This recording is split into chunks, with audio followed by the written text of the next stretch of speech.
Hello students, पिछले tutorial में हम समझ चुके हैं कि एक प्रोग्राम क्या है। कुछ सेट ऑफ इंस्ट्रक्शंस है जो कि हम कंपाइलर के थ्रू चेक करवा कर रन कर सकते हैं। हमें यह भी पता है कि हमें एक सिंटेक्स सेट ऑफ रूल्स को फॉलो कर कर ही कोई भी प्रोग्रामिंग लैंग्वेज सीखनी है और उस पर एक्सपर्टीज लेनी है।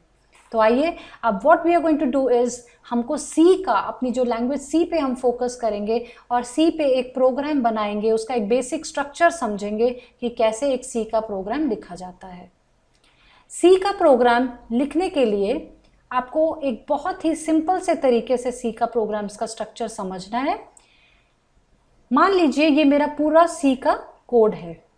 इस सी के कोड में सबसे पहले हमें कुछ हेडर फाइल्स डालनी होती हैं।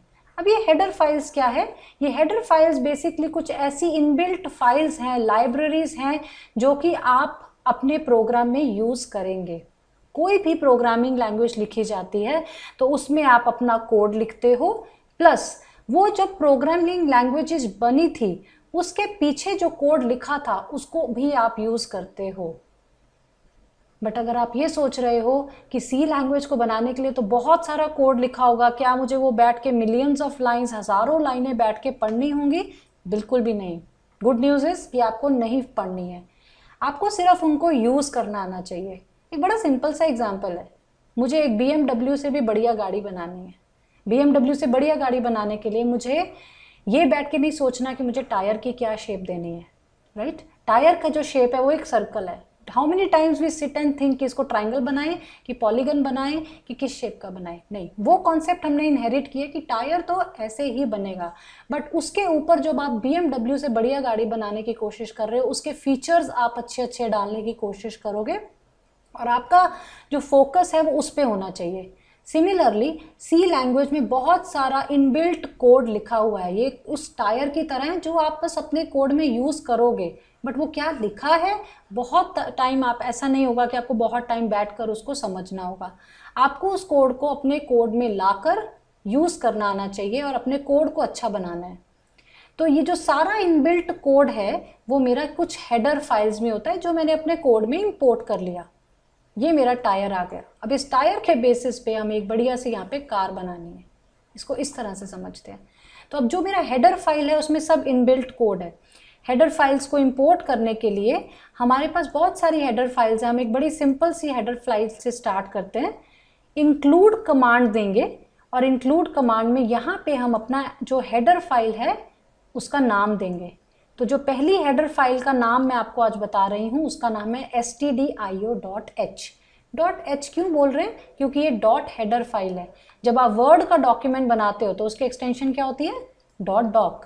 ऐसे ही आप जब पावर पॉइंट की प्रेजेंटेशन बनाते हो तो उसकी होती है PPT, राइट? ऐसे ही आप कोई अपना डॉक्स फाइल बनाते हो तो उसकी होती है डॉक्स। सिमिलरली ये हेडर फाइल है तो इसकी एक एक्सटेंशन है .h। इसको आपको इंक्लूड करना ही है ताकि आप अपना प्रोग्राम इजीली लिख सको। इसके अंदर हमें सबसे पहले एक फंक्शन बनाना होगा। उस फंक्शन का नाम है मेन। मेन एक ऐसा फंक्शन है जहां से आपका प्रोग्राम एग्जीक्यूशन स्टार्ट होता है। तो एक सिंपल सी टर्मिनोलॉजीज में देखो, मान लो मैंने एक हज़ारों लाइन का कोड लिखा है, ठीक है, और मेन जो है वो मेरा पड़ा है 245 लाइन पे। तो मेरी कोड की एग्जीक्यूशन कहाँ से शुरू होगी? कहाँ से कंपाइलर उसको एग्जीक्यूट करना शुरू करेगा? पहली लाइन से नहीं, दूसरी लाइन से नहीं, तीसरी लाइन से नहीं। वो इसको एग्जीक्यूट करेगा, वो ढूंढेगा कि मेन कहाँ पे है, वो मेन की तलाश में आएगा, मेन को सर्च करेगा और वहाँ से एग्जीक्यूट करेगा जहाँ पे आपका मेन है। तो आप कभी भी मेन 1, मेन 2, 3, 4 ऐसे नहीं ट्राई करोगे। मेन एक ऐसा कमांड है जो आप मेन से ही यूज़ करोगे। हमारी जो सी लैंग्वेज है वो केस सेंसिटिव है, तो आप कभी भी ऐसा नहीं करेंगे कि मेन को M कैपिटल करके ट्राई करेंगे, नहीं। अगर आप ये करते हैं तो आप क्या फॉलो नहीं कर रहे हैं? आप सिंटेक्स फॉलो नहीं कर रहे हैं। और अगर आप सिंटेक्स फॉलो नहीं कर रहे हैं तो कौन गुस्सा हो जाएगा? Compiler. Compiler will get angry. Compiler आपको एरर्स देगा। तो हमें सिंटेक्स फॉलो करना है। सिंटेक्स क्या है? इंट लिखना ही लिखना है। ये एक डेटा टाइप है, इसके बारे में हम डिटेल में पढ़ेंगे। अभी बड़ा एक बेसिक सा कमांड समझ रहे हैं कि हमें प्रिंट एफ कैसे यूज़ करके अपनी जो स्टेटमेंट है उसे आउटपुट पे कैसे प्रिंट करना है। तो मैंने लिखा इंट मेन। ये 2 ब्रैकेट्स बता रही हैं कि ये जो मेन है ये एक फंक्शन है। एक कर्ली ब्रैकेट से स्टार्ट करना है, कर्ली ब्रैकेट को एंड करना है। कोई भी प्रोग्रामिंग लैंग्वेज लिखते हैं, सी भी लिखते हैं, उसमें ब्रैकेट जब आप स्टार्ट करते हो उसको ब्रैकेट को एंड भी करना है। और उसके अंदर मैं कमांड दे रही हूँ प्रिंट एफ, और इस प्रिंट एफ में लेट्स से मुझे प्रिंट करना है सी इज ईजी। मुझे ये प्रिंट करना है, सी लैंग्वेज तो बहुत ईजी है, सी इज ईजी, तो वो मैंने प्रिंट किया। और ये फंक्शन अभी कुछ भी रिटर्न नहीं कर रहा, कुछ भी दे नहीं रहा है, तो मैंने रिटर्न 0 लिख दिया। इसके बाद सेमीकोलन बहुत ज़रूरी है, इसके बाद सेमीकोलन बहुत ज़रूरी है। तो ये एक बेसिक सा हमारा सी का स्ट्रक्चर है। सबसे पहले हेडर फाइल इंक्लूड करके मेन मेथड को बनाकर एक ब्रैकेट स्टार्ट करेंगे और इसके अंदर हम अपना सारा का सारा कोड लिखेंगे। अब ये जो मेरी प्रिंट की लाइन है वो हम यहाँ पे भी लिख सकते हैं, इसको भी यहाँ पे लिख सकते हैं, but as a good programmer, good programming skills क्या है कि मेरे कोड जो है वो प्रॉपर इंडेंट होना चाहिए। इंडेंटेशन मेरे कोड की बहुत मैटर करती है। उससे क्या होता है कि जो मेरा कोड है वो बहुत रीडेबल होता है। ठीक है, तो ये कुछ कॉन्सेप्ट्स हमें सीखने हैं ताकि हमें इंडस्ट्री में प्रोजेक्ट्स बनाने में कोई प्रॉब्लम ना आए। तो अब एक काम करते हैं, बिकॉज हमने एक स्ट्रक्चर समझ लिया है, हम अपना सी का पहला प्रोग्राम बनाकर देखते हैं कि ये सी का प्रोग्राम हमारा कैसे बनता है।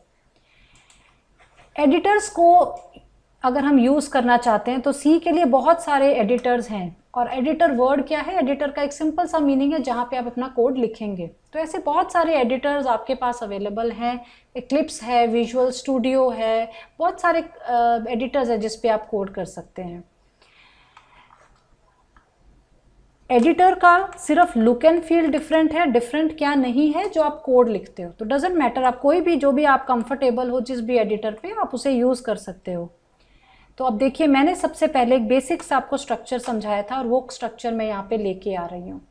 हैश इंक्लूड stdio.h, ये एक लाइब्रेरी है, ये मैंने इंक्लूड किया है इसको। और अब इसके नीचे हमें एक मेन का मेथड लिखना है। मेन लिखते ही एक ब्रैकेट स्टार्ट करनी है और एंड होनी चाहिए वो ब्रैकेट, और इसके बाद आपको एक कर्ली ब्रैकेट ही देना है, कोई और ब्रैकेट नहीं, एरर देगा। और इसमें आप एक कमांड लिखेंगे प्रिंट एफ।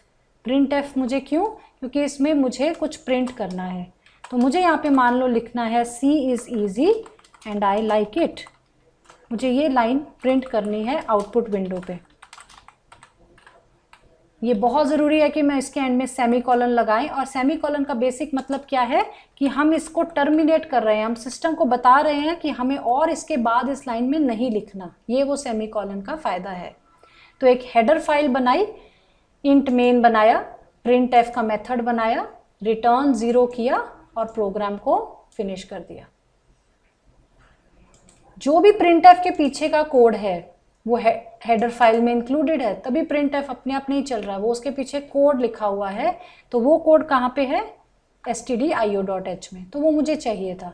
इंट मेन जो है वो मेरा एक मेथड है जहाँ से मेरी एग्जीक्यूशन शुरू होगी, और जो प्रिंट एफ है वो एक कमांड है। जो भी आप इस डबल कोट्स के अंदर लिखेंगे वो एज इट इज़ कॉपी होकर आपका रन होगा। रिटर्न 0 ये बता रहा है कि ये मेथड अभी फ़िलहाल कुछ रिटर्न नहीं कर रहा। अगर आप इस फंक्शन को बोलोगे कि कुछ रिटर्न करे तो ये रिटर्न करेगा। ये आने वाले ट्यूटोरियल्स में हम इसे और डिटेल में भी समझेंगे। अब एक बार मेरा कोड रेडी हो गया, मेरे सोर्स कोड रेडी हो गया, इसको हमें रन करना है। तो मैंने इसको रन किया। जो भी आप एडिटर यूज़ कर रहे हो उसको आप, उसमें भी एक रन का कमांड होगा, उस पर आप रन कीजिए और आपका आउटपुट रेडी है। तो आप देख सकते हैं कि आउटपुट विंडो पे C is easy and I like it print हो गया। आई होप आपको एक एक चीज़ इस ट्यूटोरियल में समझ में आई।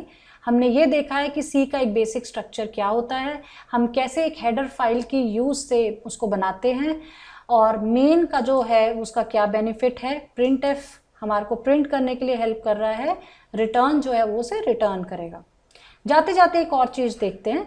लेट अस से कि मैंने सिंटेक्स को फॉलो नहीं किया, मैंने ये सेमीकोलन लगाना भूल गई। लेट्स से मैंने ये नहीं लगाया और अब मैं इस प्रोग्राम को रन करती हूँ, तो आप देखेंगे प्रोग्राम तो कंपाइल हुआ, बट कंपाइलर ने आपको एक एरर दिया है। ये हमने एक जर्नी में समझा था। और कंपाइलर क्या कह रहा है? एज अ गुड प्रोग्रामर आपको आउटपुट्स को पढ़ना बहुत ज़रूरी है। एरर्स को पढ़िए, वो क्या बोल रहा है।